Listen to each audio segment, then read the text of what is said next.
Hello everyone, आज है 19 मई और आज इस वीडियो में हम बात करने जा रहे हैं जोमेटो के बारे में। देखिए, जोमेटो के क्वार्टरली रिजल्ट्स आ चुके हैं और मैनेजमेंट की जो कमेंट्री है वो काफ़ी शानदार आई है। उसके बारे में हम इस वीडियो में बातचीत भी करेंगे, लेकिन उससे पहले अगर आपने अभी तक चैनल को सब्सक्राइब नहीं किया है तो प्लीज़ अभी इसे सब्सक्राइब कर लीजिए, क्योंकि आगे भी बहुत सारे वीडियोज़ हैं जो आपको काफ़ी ज़्यादा हेल्प करेंगे।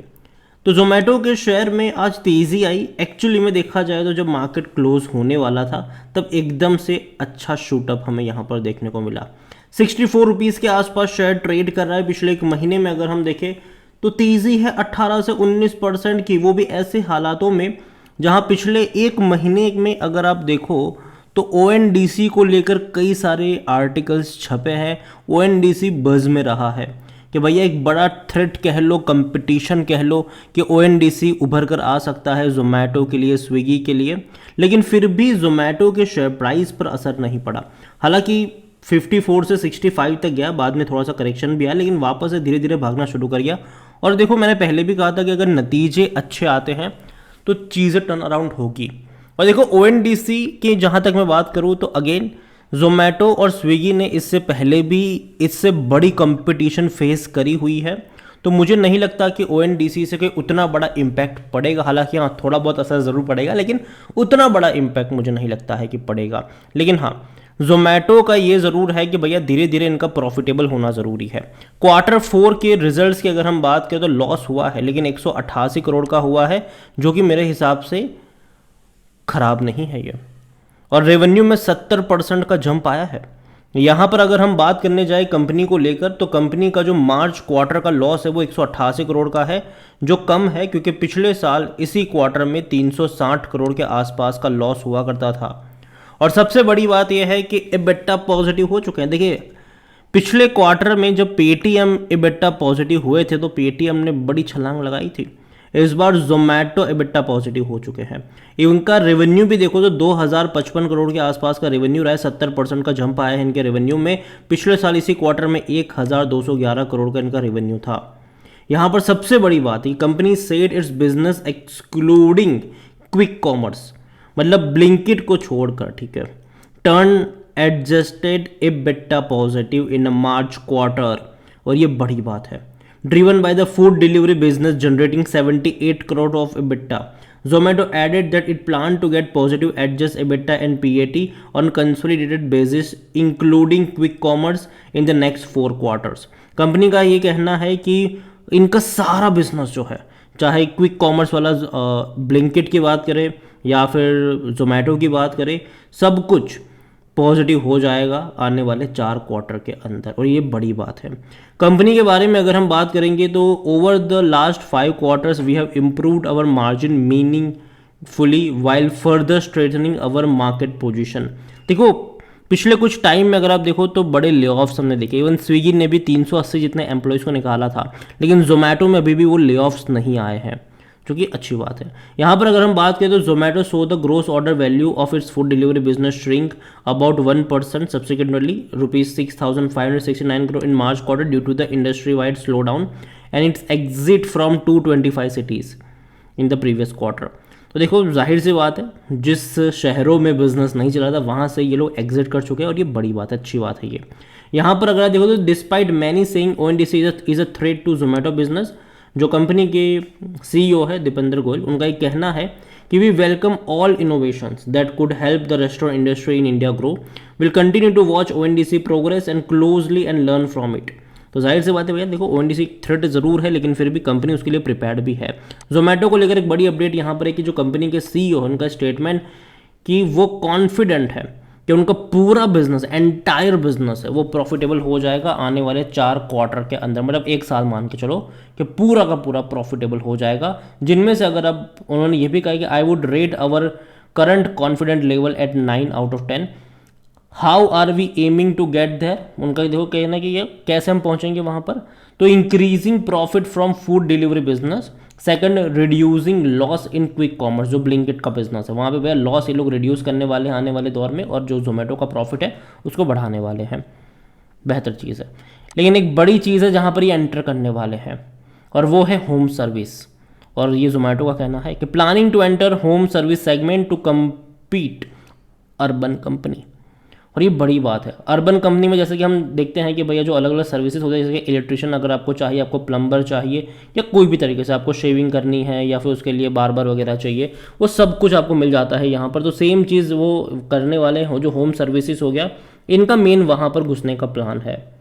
ठीक है, आपकी चिमनी वगैरह, किचन साफ़ करना है या फिर बाकी तरीके की चीज़ें हैं यहाँ पर, इलेक्ट्रिशियन, प्लम्बर्स और भी कई सारी चीज़ें, तो वो यहाँ पर एंटर करने वाले। देखो इनके पास बना बनाया पूरा सिस्टम है, इनको बस लोगों को ऐड करना है वहाँ पर।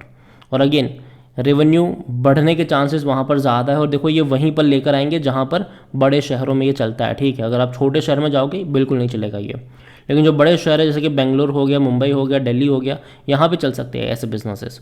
जहाँ तक जोमेटो की अगर हम बात करने जाए तो जोमेटो के वॉल्यूम भैया आज बड़ी क्वांटिटी में थे। यहाँ पर 7 करोड़ 36 लाख से भी ज़्यादा की क्वांटिटी में आज शेयर ट्रेड होते हुए नजर आए। इतना ही नहीं, कंपनी के बारे में अगर हम बात करने जाए तो जोमेटो में according to Moneycontrol user 11% लोग कह रहे हैं कि बेचो और भाग जाओ, 88% लोग कह रहे हैं खरीदारी करो, 1% लोग कह रहे हैं होल्ड करो।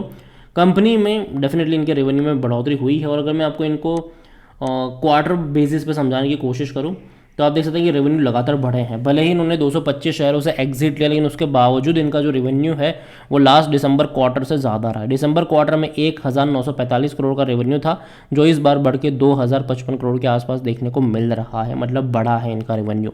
और जो लॉस हो रहे थे इतने बड़े, आप देखिए यहाँ पर लास्ट क्वार्टर में 350 करोड़ का लॉस था, वो घट के 188 करोड़ का लॉस हो चुका है, जो कि अच्छा है। कंपनी एबिटा पॉजिटिव हो चुकी है। देखो ब्लिंकिट में अभी भी लॉस हो रहा है, डेफिनेटली वहाँ पे लॉस होगा, लेकिन धीरे धीरे चीज़ें टर्न अराउंड होती यहाँ पर नज़र आ सकती है, और एक अच्छी बात है। जोमेटो में देखा जाए तो according to Moneycontrol user 77% लोग कह रहे हैं खरीदारी करो। जहाँ तक बात है होल्डिंग, शेयर होल्डिंग की अगर हम बात करें तो यहाँ पर प्रमोटर के पास कुछ भी नहीं है। 6.40% है म्यूचुअल फंड के पास, 1.63% है डोमेस्टिक के पास, लेकिन जो सबसे बड़ी गले की हड्डी इनकी बनेगी वो है एफआईएस की होल्डिंग। 54.60% की होल्डिंग जो एफआईएस की है वो इनकी गले की हड्डी बनने वाली है, डेफिनेटली बनेगी ये। क्यों? तो देखो सिंपल सी बात है, जब भी जो न्यू एज कंपनी कह लो, आप स्टार्टअप्स कह लो, ठीक है, जब भी इनके शेयर्स में एक तेज़ी हमने देखी, खास करके जो इनका जो टाइम क्लोज होने के बाद, कि मतलब पहले क्या था कि जब आईपीओ लिस्ट हुआ तो जो भी बड़े इन्वेस्टर्स हैं उनके पास आगे 1 साल तक वो बेच नहीं सकते हैं, लेकिन जैसे ही वो टाइम लिमिट ख़त्म हो जाती है गेम शुरू हो जाता है, लोग प्रॉफिट बुकिंग करना शुरू कर देते हैं। और जोमेटो की बात करें, पेटीएम की बात करें, पॉलिसी बाजार की बात करें, एक चीज़ वहाँ पर देखने को मिली है कि जब भी शेयर में तेज़ी आती है ना, अर्ली इन्वेस्टर भैया खड़े हो जाते हैं शेयर बेचने के लिए, जिसकी वजह से वापस से गिरावट देखने को मिलती है। और ये होगा बीच बीच में ऐसा ज़रूर होगा कि जोमेटो के शेयर में या पेटीएम के शेयर में आपको एक बड़ी तेज़ी देखने को मिल रही है और खबर आ गई कि फलाने इन्वेस्टर्स ने इतने शेयर्स बेच दिए जो जिसने कई साल पहले खरीद लिए थे सस्ते दाम पर। तो ये होगा, ठीक है, और तब वापस शेयर गिरेगा, लेकिन वापस भागने के लिए भी तैयार होगी कंपनी, जो अच्छी कंपनियाँ हैं। रिटेल और अदर की मिलाकर 37.36% की होल्डिंग है, जिनमें से रिटेल इन्वेस्टर 7.40% की होल्डिंग लेकर बैठे हुए हैं। ओवरऑल जोमेटो अच्छी पोजीशन पर मुझे लगती है कंपनी, लेकिन फिर भी मैं मानता हूं कि यार थोड़ी बहुत प्रॉफिट बुकिंग आपको देखने को मिलेगी। अगर मैं 1 साल का ग्राफ यहाँ पर अगर आपको दिखाऊं तो आप देख सकते हैं इससे पहले भी जब भी ये शेयर 60 से 70 की रेंज में गया है, एक प्रॉफिट टेकिंग हमें देखने को मिली है, एक प्रॉफिट टेकिंग देखने को मिलेगी।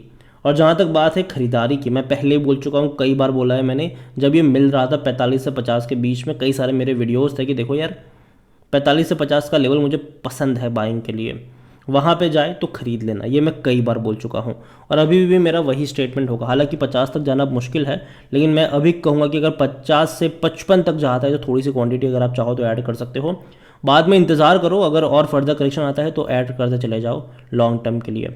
टाइम लगेगा क्योंकि देखो जो भी न्यू एज कंपनी है टाइम लगेगा उन सबको, और अगेन रिस्की इन्वेस्टमेंट है, ये डिस्क्लेमर दे दूँ मैं यहाँ पर। तो ये कंपटीशन आने वाले दौर में क्या होगा, किस तरीके से, कोई नहीं जानता, ठीक है, क्योंकि ये जो इंडस्ट्री ग्रो हो रही है ना, ये एक नई इंडस्ट्री है, ठीक है। आप चाहे क्विक कॉमर्स की बात कर लो, आप फूड डिलीवरी की बात कर लो, ये सब नई इंडस्ट्रीज़ है। कंपटीशन धीरे धीरे बढ़ती जाएगी यहाँ पर आने वाले दौर में। अभी ONDC आया, कल को कुछ और आ जाएगा, तो ये होगा बीच में।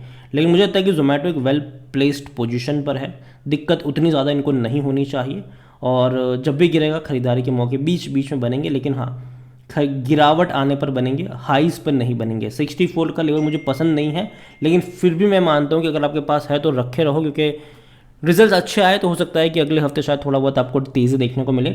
लेकिन अगेन मैं कहूँगा 70 पे जाएगा तो एक प्रॉफिट टेकिंग ज़रूर आएगी यहाँ पर। बाकी मर्जी आपकी है, वीडियो को यहीं बैंड करूँगा। पसंद आए हो तो लाइक करो, शेयर करो। चैनल अगर पहले बार हैं तो प्लीज़ सब्सक्राइब करें। और जोमेटो के बारे में आप क्या सोचते हैं, जो रिजल्ट्स आए उसके बारे में आप क्या सोचते हैं, वो भी आप मुझे कमेंट में लिख के बता सकते हैं। Thank you.